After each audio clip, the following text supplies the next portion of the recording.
I want to remind you that if you're feeling unwell, you say, I have a headache, or I'm feeling a certain type of way. You know how people say, nasikia tu malaria kwa tumbo. Don't Google your symptoms. What I'm asking you today to do is find a specialized health care provider near you. How can you do that? Well, you don't have to go too far, because the Aga Khan University Hospital has, set up and established certain specialist hospitals in many parts of the country, but your hood also will have one. And so you ask where? Okay. So you don't have to worry. That headache that you're feeling, possibly that you need to see a family doctor. Do you need to see a family surgeon? Do you need to see a gynecologist? Do you need to see a pediatrician? Take your children there for that. Do you need to see a pulmonologist or a diabetologist? Whatever the case may be, all you need to do is to walk into one of the specialty clinics, which will not be too far from you. And this week, we are saying that you can actually find your way to an Aga Khan if you're around the Ngong Road area. Sindio? Yeah. And if you're in the Ngong Road area, if you go to Prestige Plaza, you'll find one. If you go to Valley Arcade Shopping Center, you'll find one. Bina Complex in Karen, you'll find one. T-Mall, Gong Town. Visit any Aga Khan University Hospital Medical Center in your hood today, or you can call 0730 011 888. That's 0730 011 888. Aga Khan University Hospital, world-class care here and now. Sindio? Don't Google your symptoms. Get something done about it. Sawa. The Google will take you on another wild goose chase. Just walk into Aga Khan University Hospital and you're good to go. Absolutely. Spice.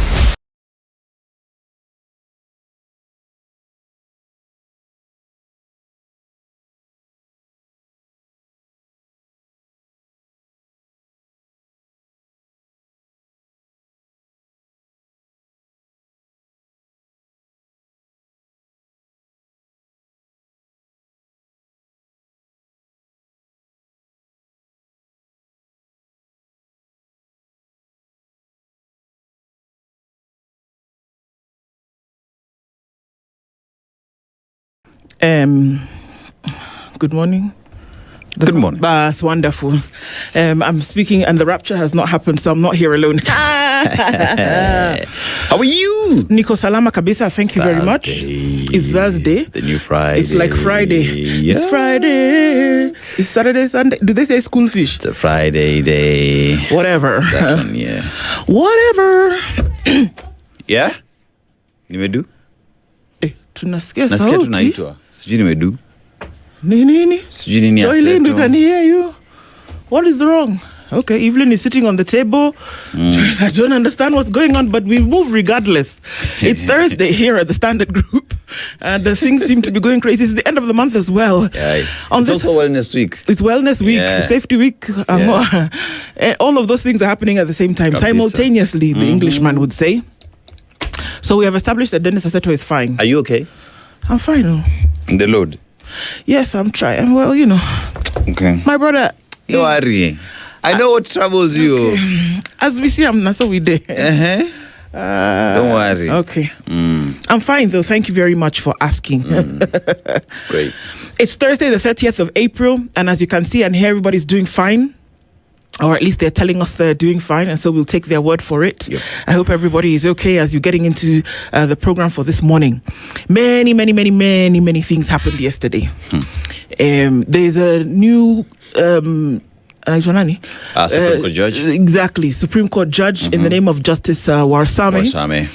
Announced by the Chief Justice at the end of the day, of course, her being the head of the Judicial Service Commission. Yes. And then them making that decision after the interviews. So he takes that slot that was left after the demise of Justice Ibrahim in December last year. We've seen that has happened, and other things continue to go on. We'll talk about a lot of those things this morning. We have established that Dennis Tol Aseto is fine. Kabisa. We have decided also that it's Thursday, and that is why Evelyn is standing on tables, but it is okay. We move regardless. Yes. And We've also established so far that once Joylene leaves this office, she doesn't check her phone, and that if you need to speak to her, you must call her. Otherwise, she will be behind the news. So these are things now that we are learning as we are going ahead. And we're doing okay. So Karibu Sana. And the rain is going to keep coming down at least until mid-May. So be ready for that. And it's still flooding. Remember, the flooding is not what falls from the sky. The flooding is what happens as a result of the rain that comes. It's called run and then it water. doesn't, exactly, it doesn't have an outlet. So those are the things that are happening this morning. Ndu and Dennis with you in the Situation Room. And we know that things happen as a result of conversations that we have. And so you saw some of those things in the news That was yesterday. beautiful to watch, actually. Well, let's see what happens in terms of what is going on with parents and what they have to pay for school fees, or if refunds are going to be made. If the needle moves in one direction because we have a conversation, then so be it. We also hope that status quo, and it's a little bit difficult for me to understand then things that are, if the extra money is actually going towards making the education process a little bit better for your kids, then okay, well and good. But if we see now that they will tell us that because the ministry has called out certain things, that they will then say, well, because of that, we cannot provide 1, 2, 3 for your children. I hope that will not be the case. But it's all a watch and see situation. Okay, nimeanza at 17 minutes past 6 o'clock. Good morning to our audience on KT, and thank you for being here this morning. And we do this because we're able to simulcast, and we can be on radio, TV, digital, the world at the same time, because we will have Kenya's biggest conversation, and we'll let you know what we'll talk about. Our live streams are up as well on YouTube, Facebook, and on X, and we're getting into it this morning. It's the last Situation Room for the month. And getting into a new month tomorrow. But let's see how we close out the month today with the conversations that we will have. Sawa. All right. At 7 o'clock, we will have a conversation with the Senator for the Republic of Kenya representing the county of Nairobi. That's Edwin Sifuna. He joins us at 7. Which way Sifuna is? Some of the questions that we'll be asking today in terms of getting some direction with Linda Mwananchi, what it actually means and how the country will move if they will be at the helm of that, and basically, where are things going? It's a simple question, and it'll form our conversation at 7 o'clock today. We'll then get into a conversation at 8 with political economist Bill Okero. We'll be looking at the odious debt question. When we talk about odious debt, what actually do you have the right to do or not? Rahab Wanga Ruro is a business development manager, retail life, Britain Life Assurance, the whole life conversation. Well, we're going to talk about what exactly it means when we say take life assurance. Okay. I'm currently watching a movie where a man faked his death. And before that had, taken out a life insurance policy and then basically his wife then was accused of murdering him, and the whole story is kind of unfolding. I'm really interested in this life conversation. Let's see exactly what it means and if people should be taking out life insurance. We'll find out the difference between those two. So that's what it looks like this morning. And thank you for being in the room with us. We'll say hello to you in just a minute. Remember, our live streams are indeed up. We'll find you, knock on the door, tell us where you're tuned in from, and we'll say hello back and get into it today. All right. We are in Equatorial Guinea, Nespa. And this one is about the night and the way the moon shines. And the proverb says, simply, the moon does not fight the darkness. It simply shines. Doesn't ask permission. No. It doesn't ask permission. Just do your thing. Yeah. It's like somebody said, well, there's a saying in Pidgin in Nigeria, I beg this thing, no one gree me be great. No, well, not really. Just be great. Just shine. Don't ask permission to do how I would see it. Don't ask permission to perform, to show up. Don't ask permission. Just do it. Thinking about the moon, it could say, okay, well, is the darkness going to let me shine through? No. Even when the clouds cover the moon is still doing its thing to shine. It's the clouds that will move. Yeah. So you do you. The world will adjust. The world will adjust, yeah. Yeah. Yeah. The clouds will come, the wind will come, there will be a sandstorm. But I'm still here doing my thing. Lightning will come, it will shine for a second, but I'm still here shining the entire night. Yes. So here we're talking about consistency. We're talking about strength is calm, and consistency is key. So your strength out there does not come with a lot of bravado. it just speaks. It's like what they also say, like in Kenya, pesa haina kelele. Pesa haina kelele? The real money. Yeah, haina kelele by the way. Okay. All right. So I like that, actually. The real money doesn't make noise. No. Those are not those 2 coins in your pocket. It comes in bundles of $100, 1,000 shillings, you know. Yeah. It doesn't make sense. Yeah, it doesn't make noise. The real stuff, you won't hear it when it's coming. Or you just swipe. Or you just swipe. Absolutely. Or you just swipe. Yeah. Okay. Love to hear it. Talk to us this morning. Tell us where you're tuned in from. Let's say a quick hello to you. Or are you tuned in from this morning? Are you getting into the show with us? And what are you thinking as we get into some of these conversations? I like that. The greetings are not just greetings, but you're letting us know what your state of mind is at the time where we start these things or we start these conversations together. So I think it's a great tradition that has been formed, and we'll definitely do our part to keep up with that. Kiario Peter says, good morning from Mombasa. And he goes on to say, maturity is when you realize that life is not solely about you, but about how you impact others and the world around you. Absolutely. Amen. I found myself praying a prayer the other day, and I said, God, please, I have problems here and there, but please allow me to do things for impact. Yeah. Please. Let me use what I have to do things for impact. And we pray that it will be so. Let me tell you. Let me give you your flowers. Impact. You did yesterday. If you know, you know. Wait. Is it my brain that's not working? Yeah. It's just, we had a deep conversation yesterday here with Janet. Oh, right. Yeah. Right you don't even go far. Well, Santi, keep on. Kisa Daniel says, good morning to you, Team Spice.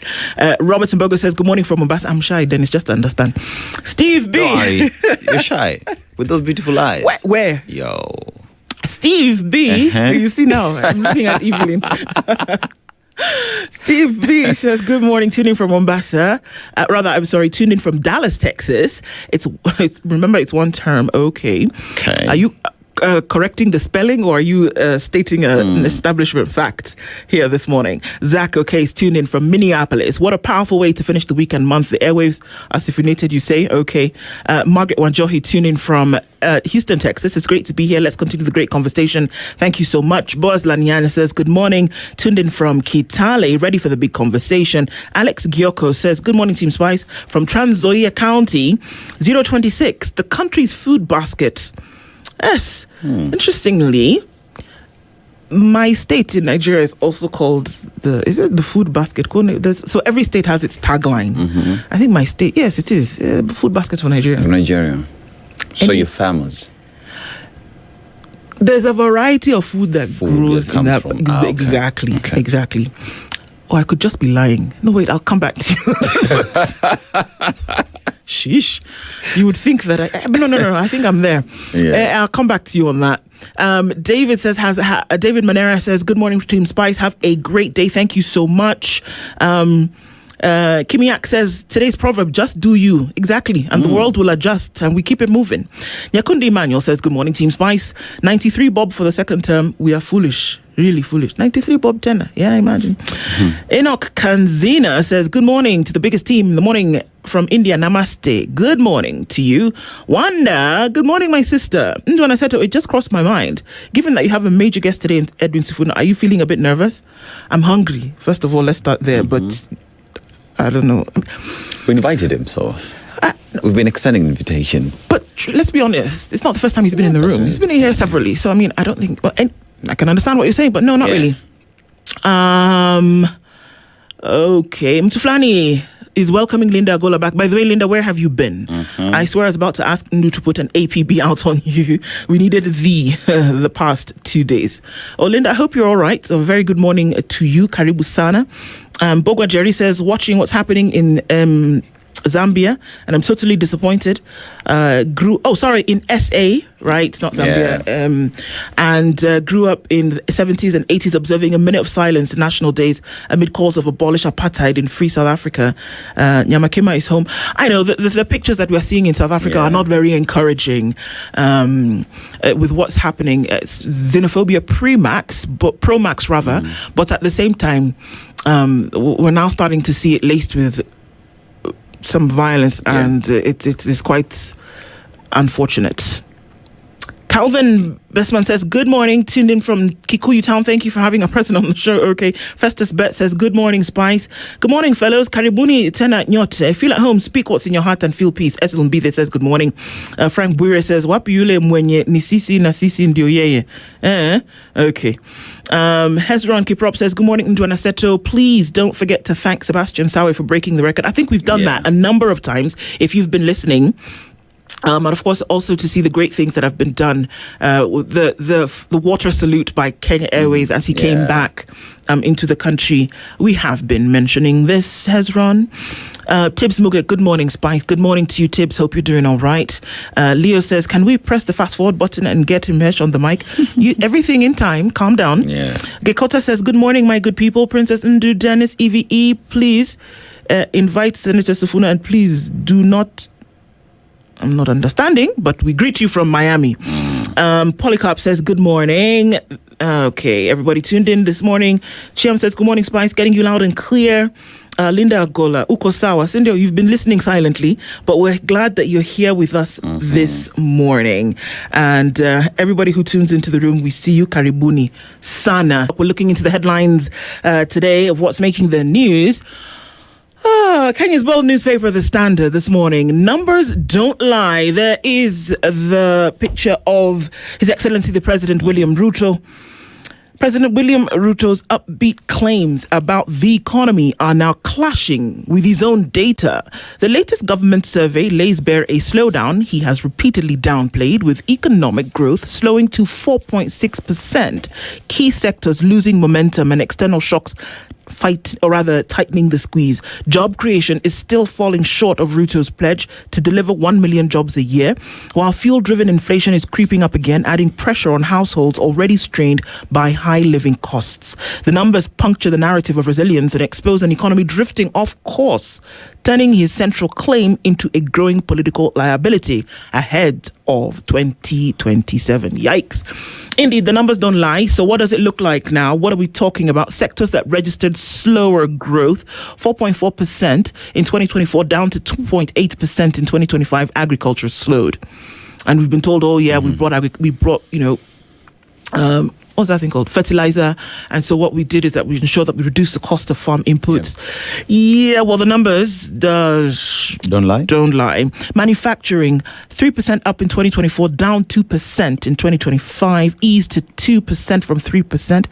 Transport and storage dipped to 3.7% from 4.3%. Accommodation and food services fell sharply to 15.6% from 25.9%. That's crazy. That's like over 10%. Yes, it is. It's like 10% fall. Yep. And we're having affordable housing. So then one asks the question, if it's affordable and if you're trying to control the market, then why are we not seeing people take more accommodation? Pesa mfukoni is a mirage, man. ICT slowed to 4.8% from 7.3%. We were building digital superhighway. Yeah. One would hope that even with ICT hubs in markets, as has been said, we would see the numbers go up. But numbers, again, don't lie. Me, I'm just checking. Financial services and insurance eased to 6.5% from 7.5%. You know why that is happening? Because the government is borrowing internally, so people cannot access debt, cannot access funding from local banks. Are you surprised? No. Okay. I'm telling you, you can't even. There's even no need to to place an opinion here. It's the numbers. It is exactly what it is telling you. This one you cannot politicize. No. The numbers are telling you this is what it is, and we know why we're finding it there. Anyway.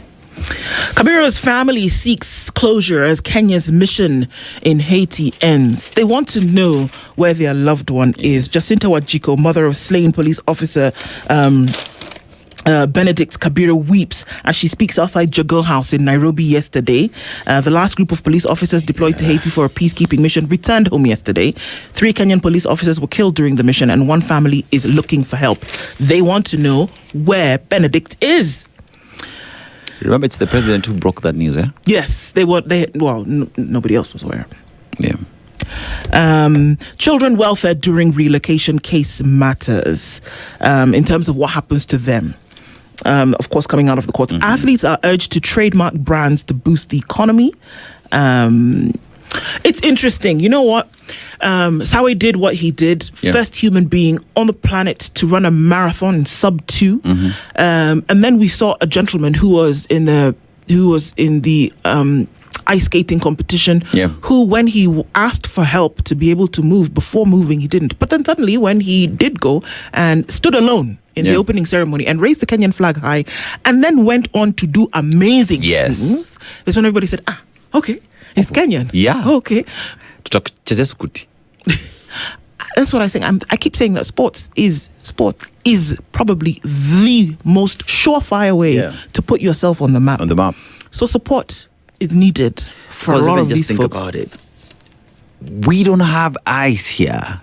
Cindy, we don't have snow, but there's an individual who, out of his own way, goes out there and performs extremely well. What does that say about giving an opportunity to individuals who really want to succeed in sports? Just kidogo pesa to injecting here. True. We could actually empower athletes. Well done. I see what you did. Well, there's that story on page 4. Economic survey dampens Ruto's promises of jobs and prosperity.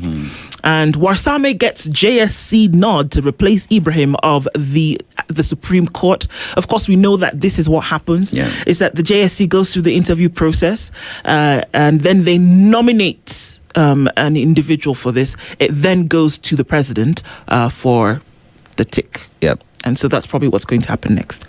Mudavadi and Wetangula meet Western MPs. Okay. It's the Speaker of the National Assembly. It's an apolitical position. So when this is happening, are you apolitical? Wetangula is the Speaker of the National Assembly, just in case anybody got it twisted. Mudavadi is the Prime Cabinet Secretary, as well as the CS Ministry of Foreign Affairs also and Diaspora Matters. Political office. Also, one that we are told that this position is you should be, engaging yourself with matters, policy, and He even folded his party. Please, can we just, because we are enjoy. The opinion pages today are talking about why many young scholars are reluctant to read complex texts. I think the answer is right there. Complex. People don't want to go a little bit further. There's also sort of an opinion there by Edward Kipkalia, who says integrity is speed. What leaders can learn from Sawe's victory. Africa's fight against NCDs falters as donor funding continues to shrink. So NCDs, of course, are the non-communicable diseases, and we're looking at cancer, diabetes, high blood pressure, heart issues here and there. But we're saying at the same time that there's no funding for it, so we can't handle it.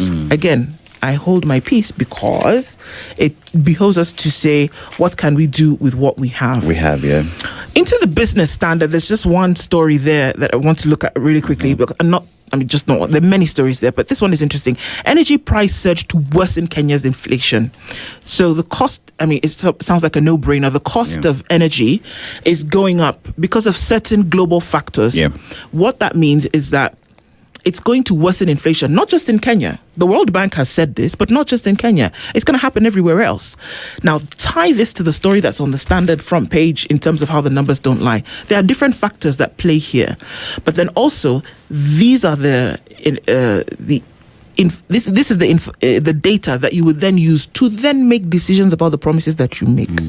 Because a lot of times you can infer from things like this. So should you at this point be talking about how your economy will definitely grow? So when these are the things that you're looking at, perhaps those are things to think about. All right, over to you, sir. Actually, on page 10, we have that story on Oroba arrested in fresh attempt to enter Senate after court verdict. And, all right, alienda job. Kufanya kazi. That's what she said. Yep. But anyway, let's go to the Daily Nation. Slow growth And what we're seeing here is economic productivity is at its lowest in President Ruto's third year in office compared to his predecessors Uhuru Kenyatta and Mwai Kibaki.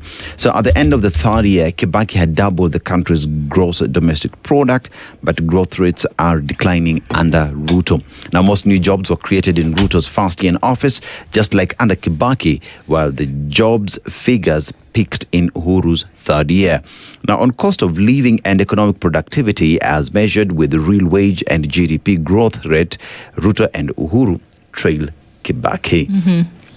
And they also have exposed fertility farms plot to bribe senators over surrogacy bill. Wow. Yeah, agencies seeking to sway proposed regulation of Kenya's surrogacy industries face accusations of raising funds to bribe senators. So there is that issue of members of parliament getting bribed that is there as well. And that just goes to also ask the question then, if that's the case, who do we have in office? What's the promise of the plan in fighting corruption? Right. If individuals who are supposed to legislate and implement this, allegedly, someone is actually financing to bribe them. That's just what we hear. Yeah. We also have Supremacy Court Judge nominee and Court of Appeal Judge Mohammed Warsame has been nominated for appointment by Supreme Court Judge. And court KDF officer unfit to stand trial for wife's murder. So age for Anita Mugura was 29 years old, who was killed by the husband Edwin Kaunga, who is a KDF officer. And family awaits answers after officer went missing in Haiti. So that family as well just calling for assistance so that they can get closure with regard to their missing loved one. Now, a new malaria spreading species threatens Nairobi and other cities.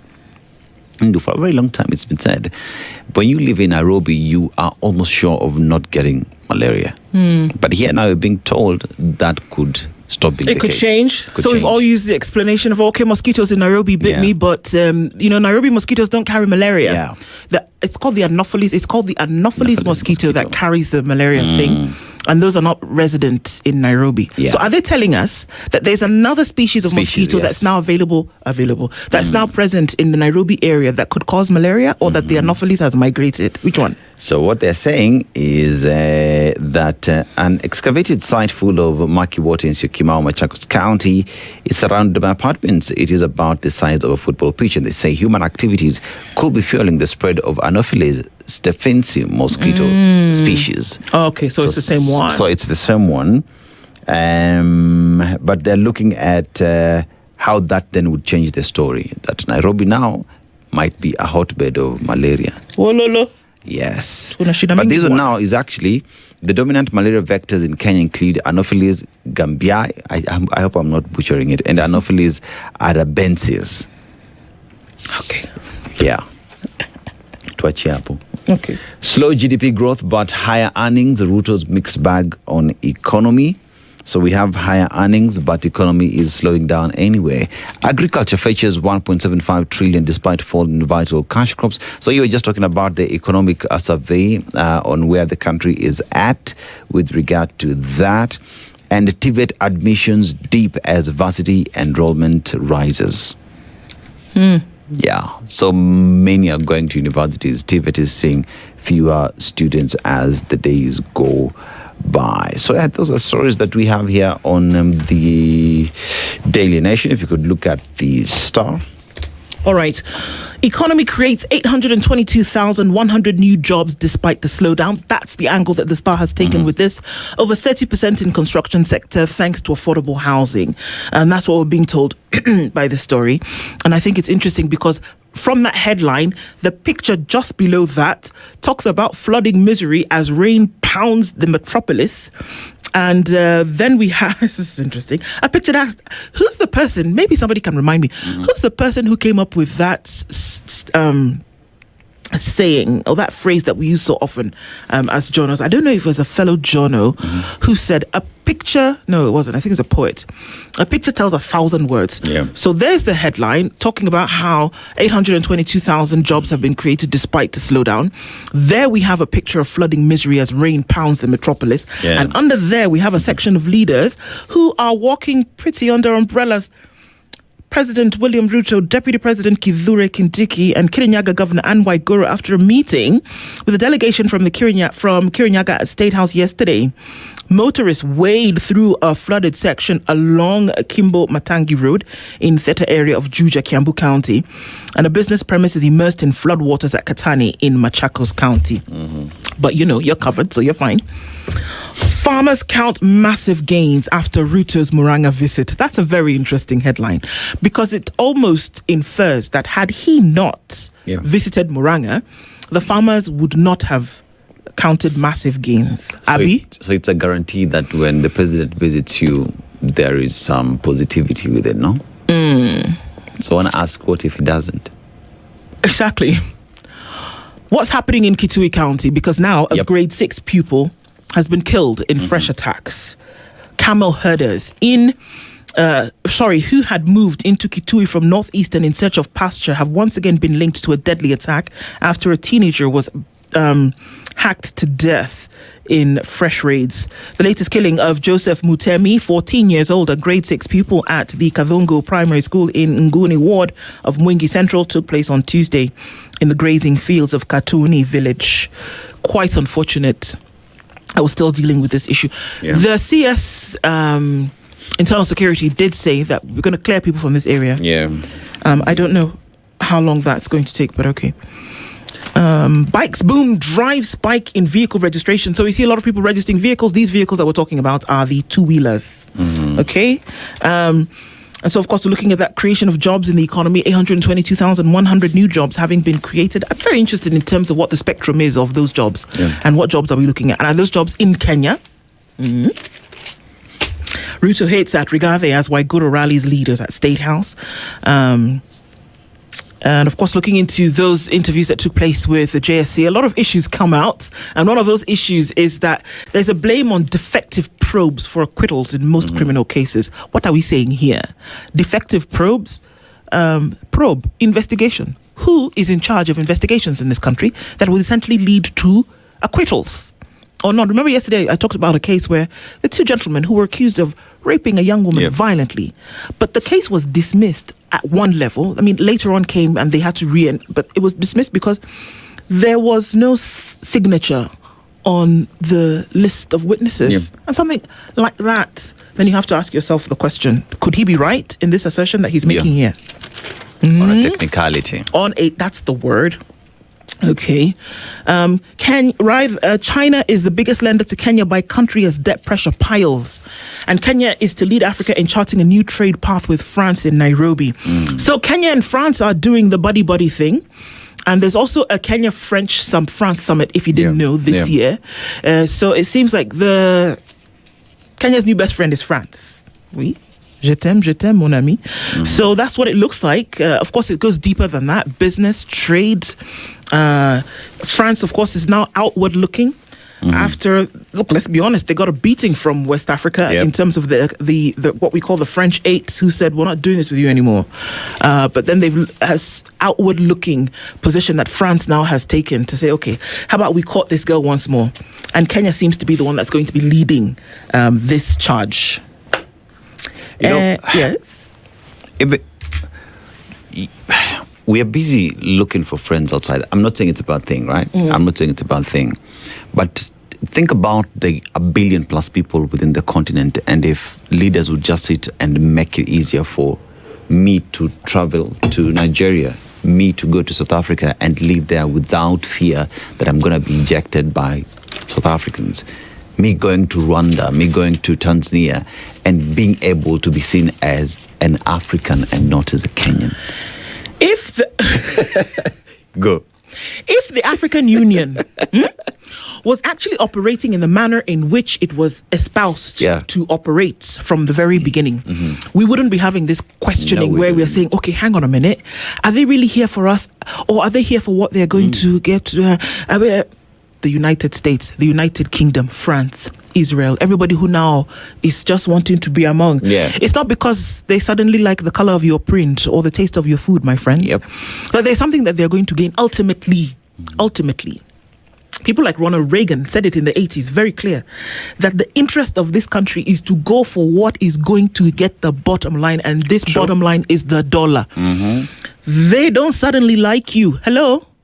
Now, if the African Union was doing what it was originally designed to do, when France comes knocking, when the US comes back knocking, when people put in these supposedly protectionist trade policies, then your radar is up and then you're able to say collectively, guys, is this the position that we want to go?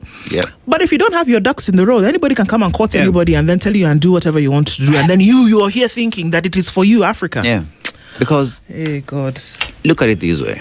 If you want to do business with any European country, you're going to probably trade with the euro, right? If you want to do business, you're buying fuel from China, you're buying fuel from Iran, but you're using the dollar. You know, in the continent, there is the monetary policy that has been discussed for a very long time, but has never seen light of day. And it's the same story in the East Africa community.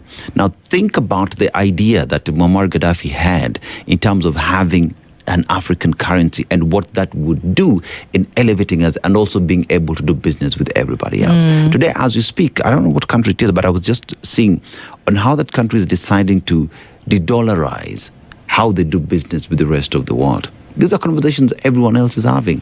But as a continent, why are we not seeing the need of doing that, to have an African currency that will help all the 50 plus countries elevate their economic status?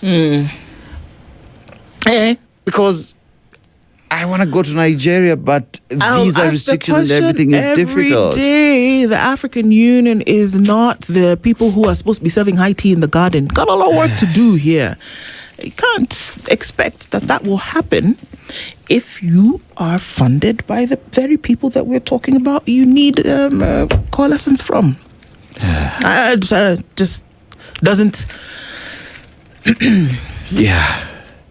sit right. We still have a lot of work to do. I want to look at this children welfare during a relocation case matters story, and then maybe you can look at another one, sir. When a marriage hits the rocks, in most cases, children become pawns in a long power play to either settle scores or pay back. However, 3 Court of Appeal judges, Joel Ngugi, Francis Tuyot, and Patrick Kiage, in a landmark judgment, have ruled that this should not be the case. As although parents have a right to take care of their minors, their voices, the children, and rights cannot be hushed or wished away. The 3 judges, in separate judgments, observed that disputes, especially those seeking to have a child relocated from one country to another, have no clear-cut framework or laws to follow. Nevertheless, they pointed out that courts must have in mind that children should be central, which includes practical realities of such a proposal and the benefits to a child if he or she relocates, and not about parents' muscles. Okay? That the central thing here should be that child, not how I can or I cannot, not if I did or if I did not. No. That child should now be the center of it. If you choose to separate for whatever reason and you need to move, the child's interests are the ones that will take the day. It is important to reiterate that parental rights and freedoms, I quote, are relevant in children matters to the extent that they bear upon the child's welfare and form part of the constitutional setting within which best interests are determined.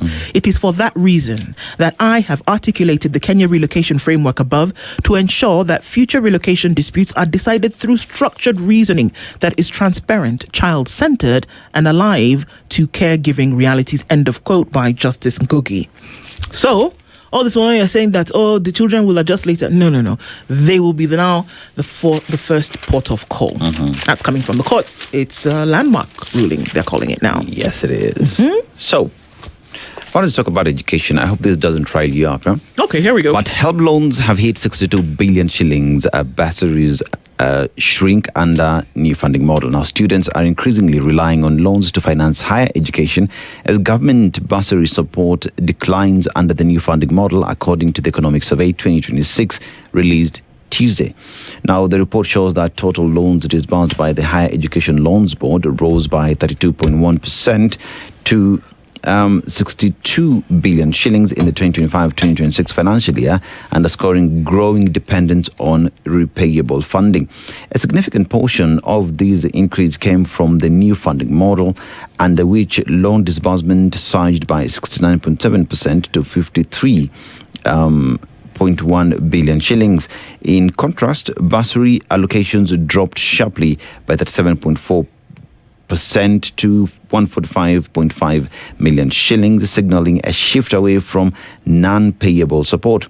The decline has been attributed to the exclusion of students who qualified for scholarships under the new framework. So we're seeing that help loans have gone up, because then that is a loan that you have to pay back. But on the other hand, bursaries that ordinarily would be like a scholarship have gone down.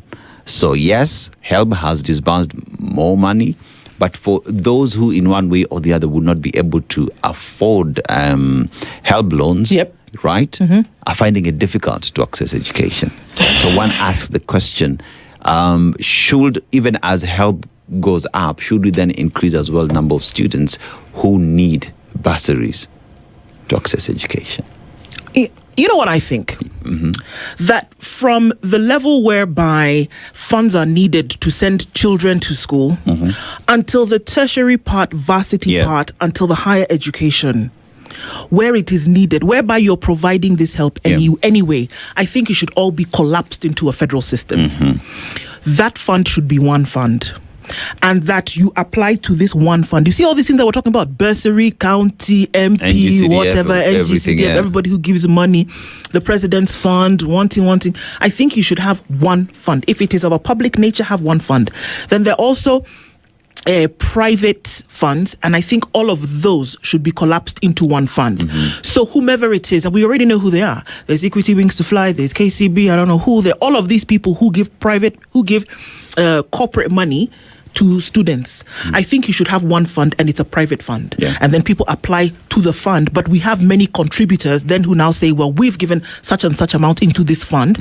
And then now the principals or the folks who decide how money is given, they know that this 10 million, 100 million has come from all of these stakeholders, that you can now give money out to students. The public fund, one fund, so that nobody can come and tell you now, I had 100, I gave 2, 3, 4. No, one fund from primary school to university. It's a federal system. You know that you can actually have scholarship for children from the time they're in grade 1 till the time they finish year 4 or 5 or whatever the case may be, on need basis. But you see, and stop all this politics. The reason why all that we're talking about makes so much sense, but is not so common on the other end, is because bursaries have been used as a political tool. They are a political tool. Not necessarily because it is there to solve education problems or access to education. It's because at the end of the day, I want to go back to my people and say, during my tenure, I gave